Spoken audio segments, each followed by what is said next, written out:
శ్రీ గురుభ్యో నమ. శ్రీ గురుదేవదత్త. దత్తాత్రేయ నామ మహాయజ్ఞంలో 3వ రోజు. నిన్న మనం మాట్లాడుకున్నట్టుగా గురు అష్టకం నుంచి 1-2 శ్లోకాల తదనంతరం 3-4 శ్లోకాల వివరంతో పాటు ఒక గురుధ్యాన శ్లోకము మరియు మోహముద్గరం నుంచి 1-2 శ్లోకాలు వివరణ. ఈ ప్రపంచంలో అందరికీ అన్యవేళలా నాథుడు అనేవాడు ఒకడు ఉంటాడు. భార్యకి భర్త నాథుడు, భర్తకి భార్య నాథుడు, ఉద్యోగికి యజమాని నాథుడు, అలాగే పెంపుడు జంతువుకి తన యజమాని నాథుడు. అలాగా కానీ ఈ మొత్తం ప్రపంచానికి ఒక నాథుడు ఉంటాడు. ఆయనే జగన్నాథుడు. మన్నాథ శ్రీ జగన్నాథ. నా నాథుడు ఎవరు అని అడిగితే గురుభక్తిలో ఉన్నవాడు చెప్పే మొదటి వాక్యం, నేను ఎవరి కింద లేను, నేను ఎక్కడ పనిచేసినా అది ఈశ్వర సేవే అని భావించి చేస్తున్నాను అని అంటాడు. అదే మన్నాథ శ్రీ జగన్నాథ మద్గురు శ్రీ జగద్గురు మదాత్మ సర్వభూతాత్మ తస్మై శ్రీ గురవే నమః.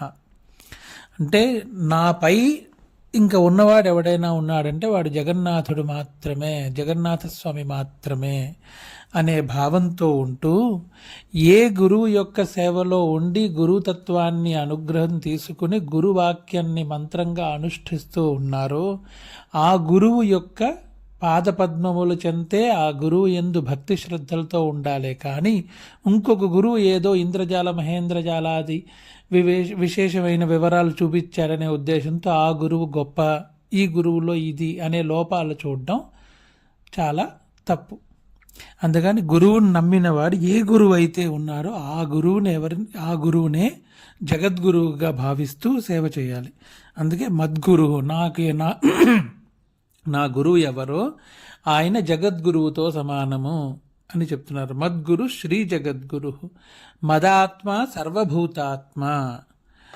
నా ఆత్మ సర్వభూతాలయందు ఉన్న ఆత్మ ఒక్కటే అని అన్నవాడే ఈ సంసారంలో సాత్వికుడు అని అర్థం. అదే మదాత్మ సర్వభూతాత్మ తస్మై శ్రీ గురవే నమః. ఈ 3 భావాలు ప్రేరేపింపగలిగిన వాడు ఆ గురువు ఒక్కడే. ఆ గురువుకి నేను నమస్కరిస్తున్నాను. ఇప్పుడు గురు అష్టకం నుంచి 3-4 శ్లోకాలు. షడంగాది వేదో ముఖే శాస్త్ర విద్య కవిత్వాది గద్యం సుపద్యం కరోతి మనశ్చేన్న లగ్నం గురోరంఘ్రి పద్మే తతఃకిం తతఃకిం తతఃకిం తతఃకిం. ఆ కాలంలో శ్లోకాలు కాబట్టి దీన్ని వివరిస్తున్నారు. 6 అంగాలు అంటే షడంగాలు, షట్శాస్త్రాలు అని చెప్తాం. షట్శాస్త్రాలు 4 వేదాలు అన్నీ కంఠస్థం చేసుకున్న, శాస్త్ర విద్యతో సహా అన్ని కంఠస్థం చేసుకున్నవాడు. కవిత్వము, గద్యము, ఎటువంటి పద్యాన్నైనా క్షణాల్లో రాయగలిగినవాడు, దాన్ని చెప్పగలిగినవాడు. ఇంత ఉండి గురు పాదపద్మములందు నిశ్చలమైన భక్తి శ్రద్ధ లేనప్పుడు ఇవన్నీ ఉండి ఏమి లాభము, ఏమి లాభము, ఏమి లాభము, ఏమి లాభము. ఈ కాలంలో చదువుతున్న విద్య ఏదైతే ఉందో ఆ విద్యకు కూడా ఇది ఖచ్చితంగా ఉపయుక్తమైన శ్లోకమే. ఎంత పెద్ద చదువు ఉన్నవాడైనా సరే, ఎంత పెద్ద సైంటిస్ట్ అయినా సరే, ఎంత బాగా చదివేవాడైనా సరే, ఎంత పెద్ద స్థాయిలో ఉన్నవాడైనా సరే ఉద్యోగంలో తన ఎవరి దగ్గర అయితే చదువు నేర్చుకున్నాడో ఆ గురువు యందు అచంచలమైన భక్తి లేనిదే అతనికి అన్నీ ఉండి ఏమి లాభము, ఏమి లాభము, ఏమి లాభము, ఏమి లాభము. అలాగే 4వ శ్లోకం. విదేశేషు మాన్య స్వదేశేషు ధన్య సదాచార వృత్తేషు మత్తో నచాన్య మనశ్చేన్న లగ్నం గురోరంఘ్రి పద్మే తతఃకిం తతఃకిం తతఃకిం తతఃకిం. విదేశేషు మాన్య, విదేశాల్లో నీకున్న పలుకుబడి చాలా గొప్పది. స్వదేశంలో నువ్వు చాలా పెద్ద ధనవంతుడివి. సదాచారం అంటే నీకు సంబంధించిన వ్యవహారాల్లో విశేషాల్లో విపరీతమైన తెలివితేటలు ఉన్నవాడివి. అన్ని విషయాల్లోనూ పరిపూర్ణ జ్ఞానం పొందినవాడివి, నీకు సంబంధించిన విషయాలు ఇవన్నీ ఉండి కూడా గురుచరణాల యందు అచంచలమైన భక్తి లేనిదే ఇవన్నీ ఉండి ఏమి లాభము, ఏమి లాభము, ఏమి లాభము, ఏమి లాభము. 3-4 శ్లోకాలు ఇవాళకి అయ్యాయి. రేపు 5-6 శ్లోకాలు మనం చెప్పుకుందాం. దీంతోపాటు మోహముద్గరం నుంచి 2 శ్లోకాలు.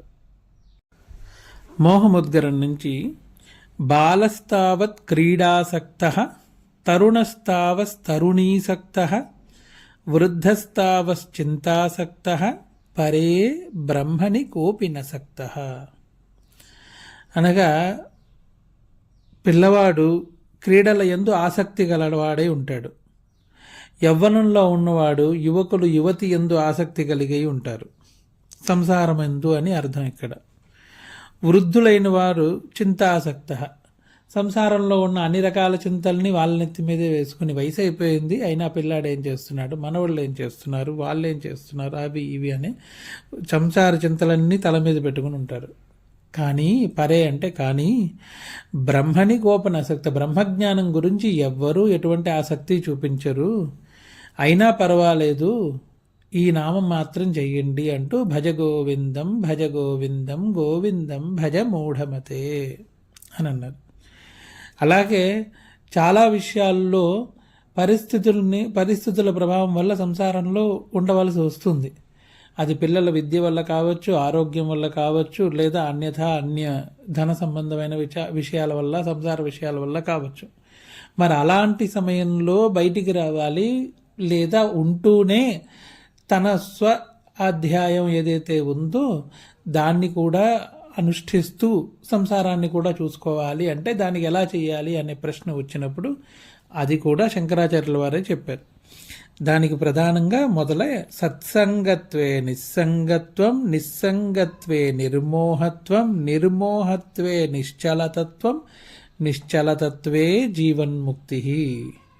అనగా సంసారంలో ఉంటూ సంసార కార్యక్రమాలన్నీ చేస్తూ మంచి వాళ్ళతో, ఇప్పుడు ఎలా అయితే మీరందరూ ఒక సభ్యులుగా కలిసి దత్తనామ జపాన్ని చేస్తున్నారో ఇలాంటి చిన్న చిన్న సత్సంగాలన్నీ ఆచరిస్తూ వెళ్ళగా కొంత సమయానికి ఇక్కడి నుంచి నిస్సంగత్వం అనేది వస్తుంది.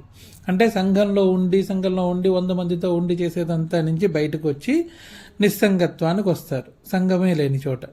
ఆ నిస్సంగం అనేది వచ్చినప్పుడు ఏంటంటే అక్కడి నుంచి వచ్చేది నిర్మోహత్వం. మోహము అనేది సంసారం మీద ఉండే విషయాలు, పరిజ్ఞానాలు, వీటిని ఎలా మనం కాపాడాలి, ఎలా మనం చేయాలి, అన్నీ మనమే చేసేస్తున్నాం అనే ఒక భావనతో చేయడం వల్ల ఇంత పెద్ద సంసారం వయసు అయిపోయినా ఇంకా చింతతోనే ఉంటారు.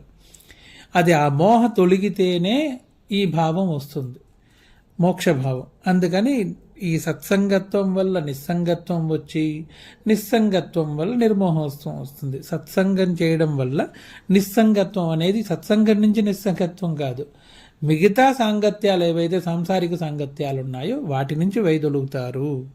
ఆ వైదొలగడం వల్ల మోహత్వం కూడా తగ్గుతుంది.